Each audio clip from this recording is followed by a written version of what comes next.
Atheists often claim that religion is the #1 cause of war. Let's see if this is true. Luckily, wars are among the most well-documented events in history.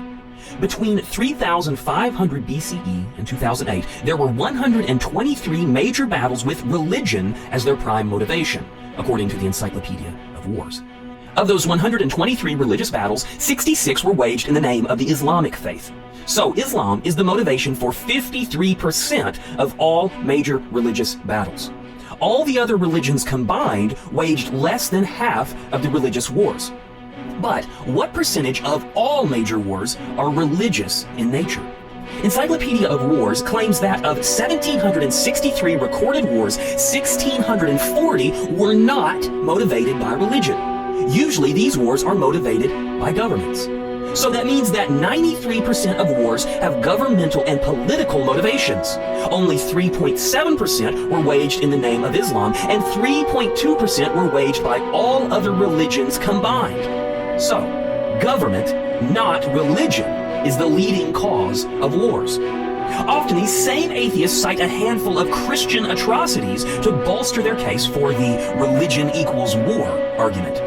The 3 Christian campaigns of murder usually cited are the Salem witch trials, the Inquisition, and the Crusades. Only 35 people died as a result of the Salem witch trials. Eventually, the colony admitted that the trials were a mistake, and they compensated the families of those victims. Between 3,000 and 10,000 people were executed as a result of the Inquisition. The Inquisition was eventually condemned by the Christian world. It's estimated that somewhere between 200,000 and 1 million people died as a result of the 9 Crusades. The Christian world later admitted that the Crusades did not exemplify the tenets of Christianity and has since been condemned many times over. At the most liberal estimation, the 3 most well-known Christian atrocities account for less than 1.5 million lives lost.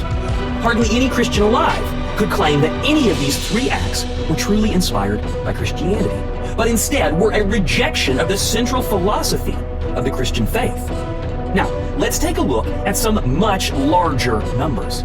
The argument that religion causes war is ironic, considering how many people have been killed by atheist or anti-religious governments. The death toll of the 20th century alone is crazy. Here is a list of the death toll inflicted by atheist or anti-religious governments in less than a 100-year time span. In the USSR, from 1917 to 1920, 30,000 people were murdered. In Vietnam, from 1953 to 56, 200,000 people were murdered. In Croatia, from 41 to 45, 359,000 people were murdered. In Indonesia, from 1967 to 66, 500,000 people were murdered. In Yugoslavia, from 45 to 87, 570,000 people were murdered. In North Korea, from 48 to 94, 1.6 million people were murdered. In Cambodia, from 75 to 79, 1.7 million people were murdered. In Germany, from 39 to 45, 12 million people were murdered. In the USSR, from 32 to 39, 15 million people were murdered.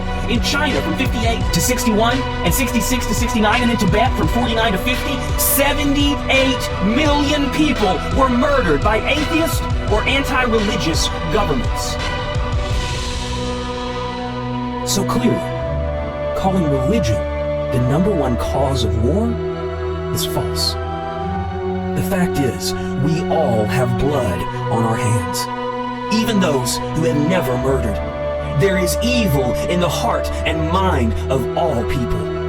All have sinned and fallen short of the glory of God. No one is righteous, not even one, which is exactly why we need a Savior so badly.